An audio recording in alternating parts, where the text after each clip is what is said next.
और अब शुरुआत करते हैं सवाल 10 बजे की। एक बार फिर से तनाव खतरनाक मोड़ पर पहुंचता दिखाई दे रहा है।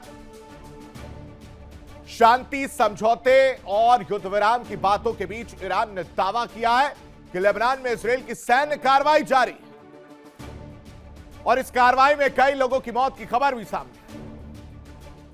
इधर एमओयू साइन होता है, उधर लेबनान पर इजरायल लगातार हमले कर रहा है और इसी वजह से उसने दुनिया के सबसे अहम समुद्री व्यापार होर्मुज को बंद करने का फैसला लिया है। यानी अभी जो जानकारी मिल रही वो ये है कि होर्मुज बंद कर दिया गया। ईरानी मीडिया रिपोर्ट्स की अगर माने तो ईरान की शीर्ष सैन्य कमान ने इस कदम को अमेरिका के विश्वासघात और दक्षिणी लेबनान में जारी इजरायली हमलों का जवाब बताया है और कह रहे हैं कि अगर हमले जारी रहेंगे तो उसी तरह से जवाब दिया जाएगा। लेकिन सबसे जरूरी और गौर करने वाली बात यह है कि इसी सप्ताह अमेरिका और ईरान के बीच हुए समझौते के बाद होर्मुज मार्ग को खोलने की घोषणा की गई थी।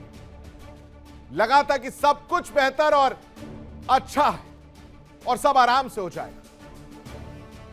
लेकिन दर्शकों, अगर आपने नोटिस किया हो कि जब जब सीजफायर की बात हो, जब जब कोई रास्ता निकालने की बात हो, तब तब इजरायल की तरफ से हमले दक्षिण लेबनान पर देखने को मिलते हैं, जिसकी वजह से तल्खियां दो दोस्तों के बीच में आई। अब हालात फिर से बदलते नजर आ रहे हैं। ईरान का आरोप है कि युद्ध विराम के बावजूद लेबनान में हमले क्यों किए जा रहे हैं और आम नागरिकों की जान क्यों जा रही है। ईरान बार बार यही सवाल पूछ रहा है। वहीं ईरानी सेना ने इसे अपनी प्रतिक्रिया का पहला चरण बताते हुए चेतावनी भी दे दी कि अगर इजरायल की कार्रवाई नहीं रुकी तो आगे और कड़े कदम उठाए जा सकते हैं। अब ऐसे में सबसे बड़ा सवाल यह कि अगर होर्मुज वास्तव में बंद रहता है कुछ लंबे समय तक, तो उसका असर सिर्फ मध्य पूर्व तक सीमित नहीं रहेगा। दुनिया के तेल और गैस व्यापार का बड़ा हिस्सा इसी रास्ते से गुजरता है। भारत समेत कई देशों की ऊर्जा सुरक्षा पर इसका सीधा प्रभाव पड़ सकता है। कच्चे तेल की कीमतों में उछाल एक बार फिर से देखने को मिल सकती है, जो अभी फिलहाल के लिए कम हुई है। वैश्विक बाजारों में अस्थिरता और सप्लाई चेन पर दबाव जैसी चिंताएं फिर सिर उठाने लगी। तो क्या मध्य पूर्व में शांति समझौता टूटने की कगार पर नहीं है? यही सवाल है। क्या होर्मुज एक बार फिर वैश्विक शक्ति संघर्ष का केंद्र बनता हुआ नजर नहीं आ रहा क्या? और इसका भारत पर क्या असर एक बार फिर से जो अभी पड़ा वो और पड़ता हुआ नजर नहीं आएगा क्या? इसी पर चर्चा करेंगे। लेकिन सबसे पहले नजर डाले थे इस वक्त की बड़ी खबर पर। ईरानी मीडिया के हवाले से जो बड़ी खबर सामने आ रही है उसमें यह है कि ईरान ने एक बार फिर से स्ट्रेट ऑफ हॉर्मुज बंद कर दिया है। लेबनान में इजरायली हमलों को लेकर ईरान पूरी तरह से सख्त नजर आ रहा है। लेबनान पर हमला सीजफायर का उल्लंघन है, यह ईरान पूरी तौर से कह रहा है और यह भी चेतावनी दी है कि अगर हमले जारी रहे, इसी तरह से अगर हमले किए गए तो सख्त कदम उठाए जाएंगे। इस बात को सुनिश्चित कर लिया जाए। लेबनान पर हमला सीजफायर का उल्लंघन है और एमओयू पे जब साइन हुआ था उस दौरान ये बातें कही गई थी। और इसी पर चर्चा करने के लिए तमाम मेहमान हमारे साथ जुड़े हैं। सबका परिचय आपसे करा देते हैं। हमारे साथ कमांडर डॉक्टर भूषण दीवान तार रक्षा विशेषज्ञ के तौर पर जुड़े। बहुत स्वागत है सर आपका। डॉक्टर राम श्रीवास्तव विदेश मामलों के जानकार हैं, बहुत बहुत स्वागत है सर आपका। मेजर विराट मिश्रा रिटायर्ड रक्षा विशेषज्ञ, आपका भी बहुत बहुत स्वागत है। साथ ही साथ डॉक्टर अजिताभ सिंह विदेश मामलों के जानकार, बहुत बहुत स्वागत है सर आपका। सबसे पहली प्रतिक्रिया दीवान सर आपसे लेना चाहूंगा कि एक तरफ एमओयू साइन हो जाता है, दूसरी तरफ ये हमले जो हैं वो देखने को मिल रहे हैं। 60 दिन और इस 60 दिन में कहानी बनती हुई नजर नहीं आने वाली। क्या ये अभी के हमलों से नहीं लग रहा है क्या? आपको अभी क्या लग रहा है इन सब चीजों को देख के? धन्यवाद। जय हिंद आपको और आप रिस्पेक्टेड को पैनलिस्ट को, दर्शकों को। मैं समझता हूं ये अमेरिका और इजराइल मिलके टटोल रहे हैं, आशीष जी टटोल रहे हैं कि ईरान कहां तक दबेगा, कहां तक झुकेगा। मेरी समझ में और शायद क्योंकि अमेरिका को बेताबी है, ट्रम्प को बेताबी है कि लड़ाई लंबी ना खींचे, और वो निकलना चाहते हैं इनके प्रकार, तो उसके पहले अपना हाथ मजबूत करने के लिए टेस्ट कर रहे हैं कि ईरान क्या एक्शन लेता है। ईरान, तो मैं समझता हूं ये छुटपुट चीजें जो है, मेरा आंकलन ऐसा है, छुटपुट अटैक लेबनान हिजबुल्लाह पे जारी रहेंगे साथ, और इजराइल अपनी टेरिटरी जो लेबनान के पकड़ के बैठा है वो छोड़ने वाला भी नहीं है, और बातचीत भी चलती रहेगी। 60 दिन है, और छुटपुट अगर इजराइल कर रहा है लेबनान पे, तो मेरी समझ में छुटपुट ईरान भी करता रहेगा। हॉर्मुज बंद किया, टोल ले लिया, अब यह भी कह रहे हैं, ट्रंप ने ये भी कह दिया है कि हम गार्डियन टोल ले लेंगे, हॉर्मुज से शुरू कर देंगे। गार्डियन टोल माने हम उनको बचा रहे हैं, टोल को, हॉर्मुज हॉर्मुज खुला रख रहे हैं, तो इसके लिए हमारा हक है कुछ पैसे लेने का, ये भी उन्होंने कहा है। तो मैं समझता हूँ स्थिति एकदम क्लियर कट नहीं है, पर फिर भी मेरा आंकलन है कि ये लड़ाई आगे ना बढ़े, और ये 2 महीने के लिए तो लड़ाई रुक जाए, परवान चढ़ेगा। एक बात और है, आपने अच्छा, हॉर्मुज बंद होता है तो इकोनॉमिक त्रासदी पूरी दुनिया को हो रही है, वो पूरी तरह खत्म नहीं होगी। वो अभी अगर बीच में से $80 पर बैरल हो गया था, अभी वो 90 तक चलेगा, 100 नहीं जाएगा। क्यों? पूरी तरह अगर बंद नहीं होती, तो ये बीच का रास्ता चल रहा है, ऊपर नीचे ऐसा होगा। आशीष जी, बाकी मेहमानों का मैं रुख करूंगा। इस वक्त कोलकाता का मैं रुख करना चाह रहा हूं। सर सॉरी, आप सबको इंटरप्ट कर रहा हूं, सीधा रुख करते हैं मेहमानों का।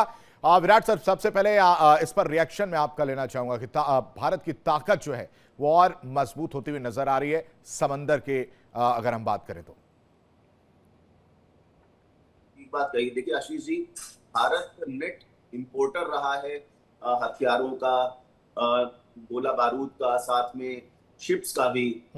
पर अब जो हमारी सैन्य क्षमता है वो कहीं ना कहीं बढ़ती जा रही है, आत्मनिर्भरता बढ़ती जा रही है, और ये अच्छे संकेत हैं। देखिए, आपने बजट को भी अगर ध्यान दिया होगा तो हमारा जो कैपिटल एक्सपेंडिचर है, यानी कि जिस पैसे से हम सामान हथियार खुद से बनाते हैं, वो पहले के सालों में बढ़ा है। हमने अग्निवीर वाली जो स्कीम लाई थी वो भी इसी हिसाब से लाई थी कि हम कैपिटल एक्सपेंडिचर ज्यादा बढ़ा पाए और पेंशन और जो सैलरीज का हमारा बजट है उसको घटा पाए, तो वो एक अच्छा कदम था। अभी देखने वाली चीज ये है कि भारत की जो आत्मनिर्भरता बढ़ी है वो भी बढ़ी है, और साथ में जो दूसरे देशों में हमने एक्सपोर्ट शुरू किया है, लगभग 80 देशों में हम अपने जो हमारा सामान है, मिलिट्री वेपन्स और प्लेटफॉर्म्स, वो हम जो एक्सपोर्ट करने लगे, वो बहुत ही अच्छा संकेत है। और आने वाले सालों में ये बढ़ने का इसका बहुत संकेत भी मिल रहा है, और ये खुशी की बात है कि हम आत्मनिर्भरता की तरफ, मेक इन इंडिया की तरफ बढ़ रहे हैं, और डिफेंस में सरकार का बहुत ज्यादा फोकस है। एक चीज और, पिछले कुछ सालों में हमारे यहाँ चीफ ऑफ डिफेंस स्टाफ का भी जो पद बना है, ये तीसरे chief of defence staff general Subramaniam आ गए हैं, तो आप ये देख सकते हैं कि हमने इसको सिस्टमाइज करने की कोशिश की है कि प्राइम मिनिस्टर और जो बाकी हमारे जो मिनिस्टर्स हैं, डिफेंस मिनिस्टर और बाकी जो मिलिट्री अपैरेटस है, उनको सिंगल पॉइंट एडवाइस मिल पाए चीफ ऑफ डिफेंस स्टाफ की तरफ से, और किसी भी तरीके का दिक्कत ना हो। जो पहले आपने देखा होगा टर्फ वॉर्स भी हो जाती थी कभी कभी कि आर्मी अपनी तरफ से ज्यादा बजट मांग रही है, नेवी अपना बजट मांग रही है, एयरफोर्स, तो एक सिंगल पॉइंट आपके पास डेडिकेटेड आदमी है, एक जनरल है, जो सारी जो सेनाएं हैं उनकी जो डिमांड्स है उसको एक तरीके से प्राइम मिनिस्टर के पास सिंगल पॉइंट तरीके से रखते हैं, और वो डिपार्टमेंट ऑफ मिलिट्री अफेयर्स के भी सेक्रेटरी हैं। तो ये बहुत ही अच्छी बात है, हमारा देश लगातार प्रोग्रेस कर रहा है मिलिट्री के क्षेत्र में। ठीक है, राम सर, एक छोटा सा रिएक्शन इस पर, जिसमें भारत की ताकत मजबूत होती हुई नजर आ रही, साथ ही साथ हॉर्मुज को लेकर भी मैं समझना चाह रहा हूं कि एमओयू साइन होता है, फिर होती कि चलो ठीक है हॉर्मुज खुल जाएगा, सब कुछ अच्छा लगता है, फिर अचानक से होता है कि नहीं, लेबनान पर अगर हमले हो रहे हैं और फिर इसकी वजह से हॉर्मुज बंद कर दिया गया है। तो ये जो 60 दिन वाली जो चलेगा सब कुछ, ये सक्सेसफुल होगा, इसकी कोई गारंटी दी जाएगी या नहीं दी जाएगी? देखिए, इसकी गारंटी दी जाएगी या नहीं जाएगी, ये बड़ा प्रश्न चिन्ह बन गया है वर्तमान जियोपॉलिटिकल सिचुएशन के कारण। सबसे पहले तो मैं आपके माध्यम से हमारे प्रधानमंत्री, देशवासियों को, नौसेना के सभी अधिकारी, कर्मचारी और सैनिकों को बधाई देना चाहता हूं कि आज की तारीख में हमारे 40 पोत तो नए आ गए हैं और 45 प्लेटफॉर्म तैयार हो रहे हैं। निश्चित रूप से ये आधुनिकतम चीज है। अब हमको बाहर से इनको इंपोर्ट करने की जरूरत नहीं है, बल्कि हम ही इनको बनाएंगे और आगे हमारी जो तटरक्षा है उसको सुरक्षित रखेंगे। ये एक बहुत बड़ा अचीवमेंट है देशवासियों के लिए, भविष्य की उज्जवल भविष्य का ये मैं कामना करता हूँ। रहा सवाल ये हार्मूज की जो स्थिति आपने बताई है वो अनएक्सपेक्टेड नहीं थी, इस तरह का था क्योंकि दोनों की अपनी अपनी मजबूरी है। अमेरिका चाहता है जल्दी जल्दी उसके जो पैर फंसे हुए हैं यहाँ से निकल कर जाए, इसलिए ताबड़तोड़ उसने इस तरह का जो है MOU साइन किया है। सामान्यतः ट्रीटी डायरेक्ट होती है, यहाँ मेमोरेंडम ऑफ अंडरस्टैंडिंग को ही ट्रीटी माना गया है और ये फ्लेक्सिबल है। 6 महीने तक इसका क्या असर होगा ये देखने को मिलेगा। अभी तो 2 महीने के भीतर भीतर ये पहला झटका है कि लेबनान पर चूंकि अटैक अभी भी जारी है और लेबनान का हिजबुल्लाह भी कोई चुप नहीं है, उसने भी इजरायली सेना के ऊपर आक्रमण किया है। इजराइल के सेंट्रल इजराइल में उसने मिसाइल्स दागी हैं, ड्रोन दागे हैं, तो निश्चित रूप से अगर आप उसको छेड़ेंगे तो वो तो उसका रिटेलिएट करेगा। और उसका दावा तो बड़ा साफ है इजराइल का कि भाई आपके MOU हुआ है अमेरिका और ईरान में, उसकी तो कोई भूमिका भी नहीं है उसमें। अब अगर कोई तीसरी व्यक्ति शर्त लेता है कि आप पहले उसको बंद कराइए तो भाई वो अपने देश की रक्षा तो करेगा।